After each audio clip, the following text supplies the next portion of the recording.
Well, joining me now from Tokyo is political science professor James Brown, who teaches out of Temple University.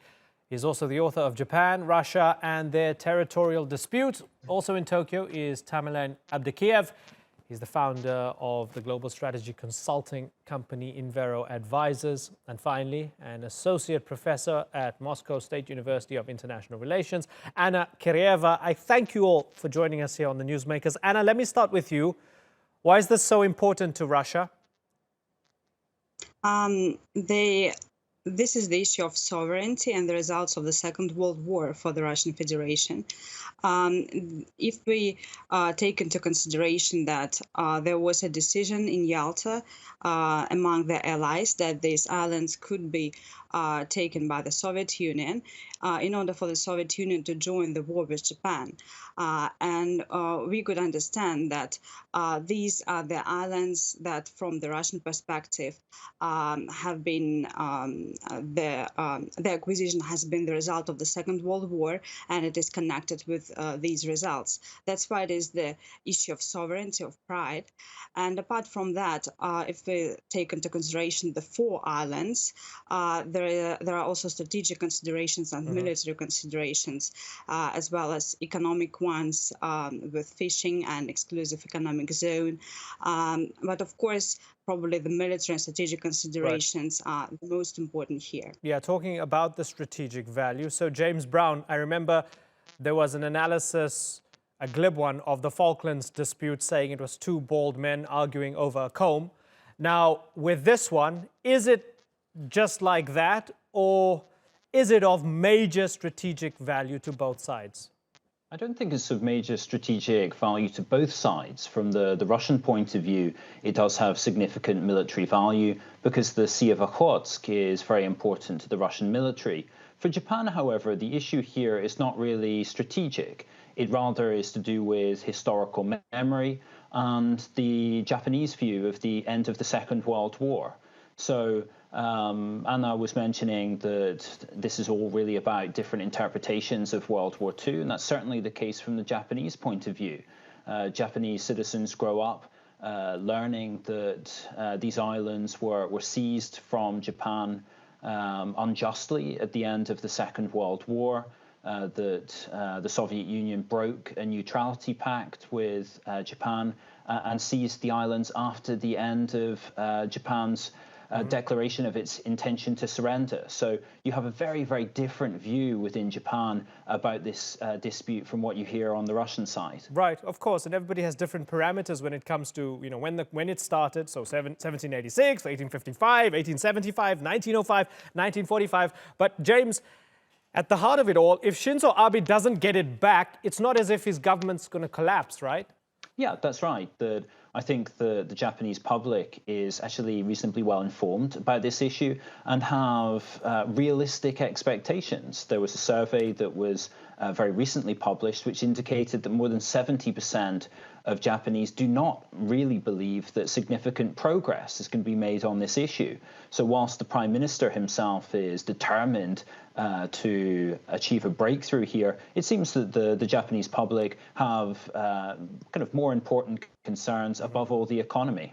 Tamerlan Abdikeev, if Putin decides, okay, Japan, you get the four islands back, is that going to harm him terribly domestically?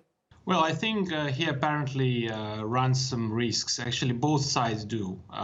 Prime Minister Abe also takes certain political risk going this path, especially trying to figure out some sort of deal, two islands or 2+ alpha. There are a few options now on the table, I believe. As for President Putin, of course, public opinion is very important in order to make any move towards settlement with territories. But on the other hand, President Putin still maintains rather high level of support internally. So if he really decides to do that, I believe he can make it happen. Let's have a little listen to a protester at a rally who was not happy at the very prospect that Russia would give up one or more even of those islands. Have a little listen. It is difficult for me to imagine that the US would negotiate with someone on the basis of some kind of peace treaty 70 years ago and discuss the slightest potential transfer of their territories.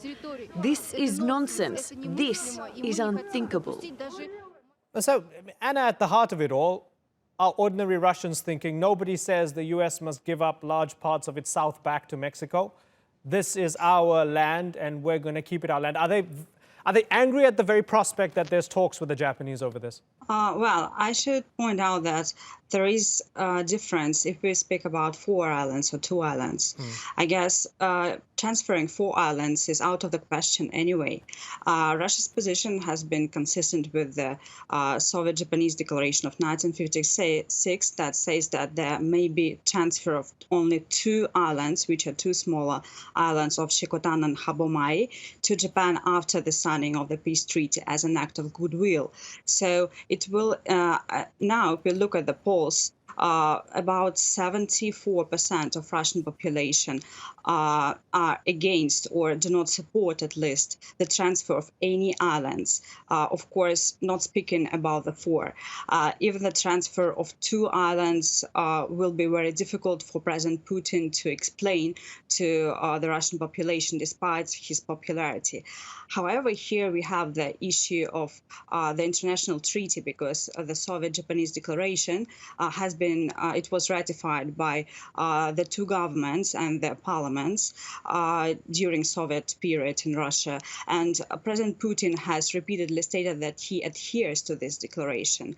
So if the Russian government sticks to this position, if we speak only about 2 islands, only 3,000 people live there. It's not that much. So this could be one of the, well, more probable options. I think that 4 islands they are out of the question for the Russian side forever. Yeah, and it's a good point to make that not all of the islands are the same, and there's some wiggle room when it comes to give and take there. James, one of the big issues for the Russians seems to be that if Japan gets 1 or 2 or more of these islands back, Tokyo might allow the United States to build military installations there. Is that ever likely? Well, it's a concern that has been expressed on the Russian side on several occasions. And now Prime Minister Abe has sought to alleviate those concerns. In December, he is reported to have given a promise that he would not permit US facilities to be located there. That probably wouldn't be good enough, however, for the Russian side. They believe that they were given similar promises at the end of the Cold War, that NATO would not be expanded, and of course it was. Also, they are aware that Prime Minister Abe will not be Prime Minister forever. There will be other leaders. Perhaps they would take a different view. And added to that, the Russian side is very aware that the US has a large amount of leverage over Japan, meaning that irrespective of the intentions of the Japanese leadership, it could well be used, that leverage is used to change the views, to change the decision of the Japanese leadership. So I think that what the Russians would want would be an actual concrete and legally binding commitment from Japan that no US bases could be allowed there. And the way that that could occur would be that the islands would be excluded from the US-Japan Security Treaty, which gives the US basing rights. Tamerlan, is this friction and these negotiations and the gaps that we still see between the 2 sides, is that an opportunity for the US to wiggle itself into it? What James just mentioned, there is a lot of leverage that US has over Japan. And apparently what I see here, being in Tokyo, based here in Tokyo, is Japanese business, Japanese politicians are still very much under, I wouldn't say control, but they are very much driven by US politics and US presence as per se.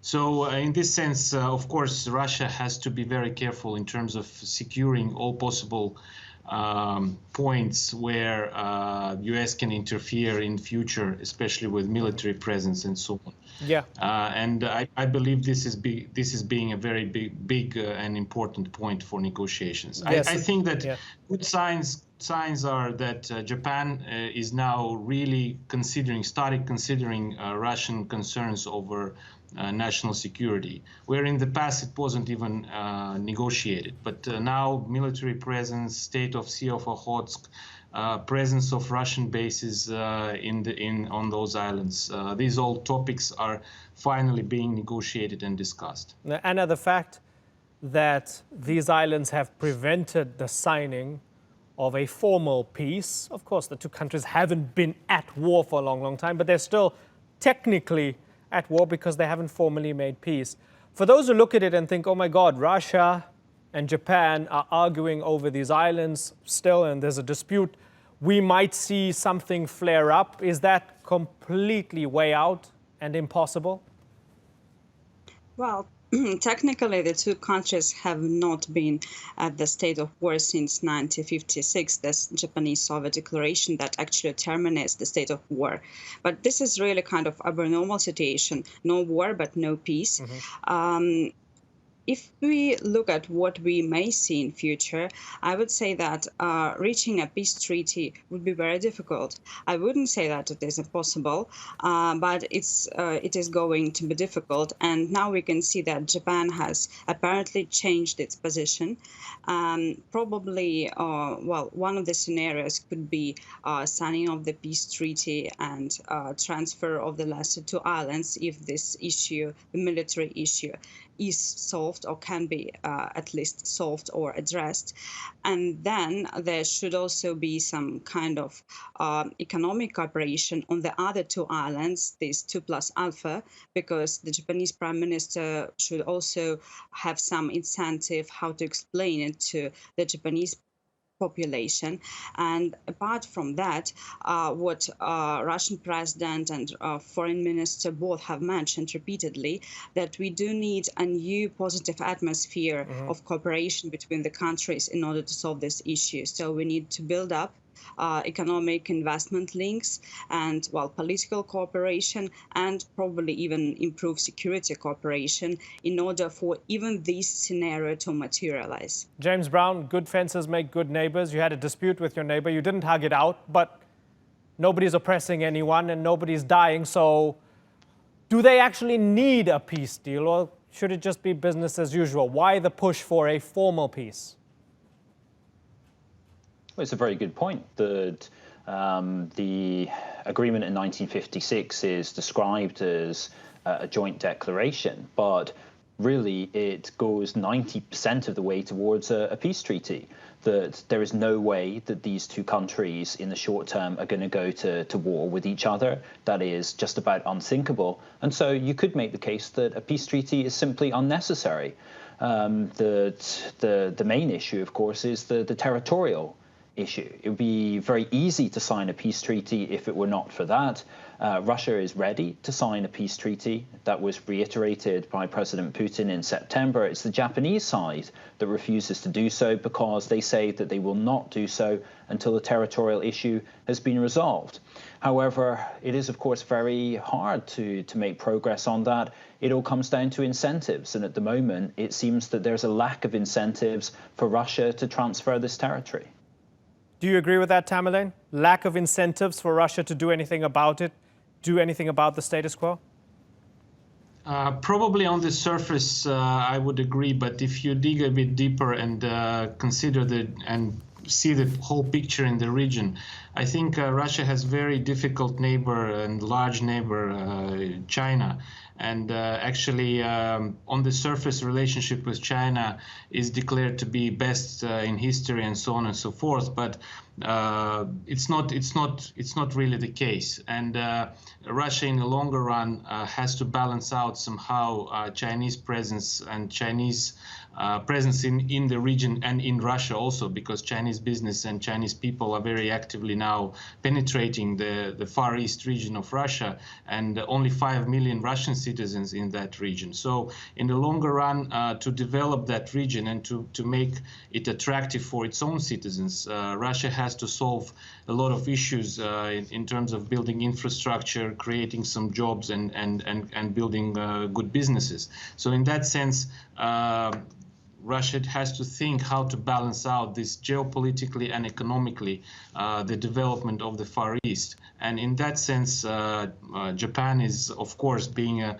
very large economy, is a natural choice. Well, the Russians call it the Kurils, and the Japanese call them the Northern Territories. So far, it's not been sorted out, and it's going to be interesting to hear what comes out of that meeting between the two sides. For the moment, I have to move on. Anna, James, and Tamerlan, thank you very much for joining us on the Newsmakers.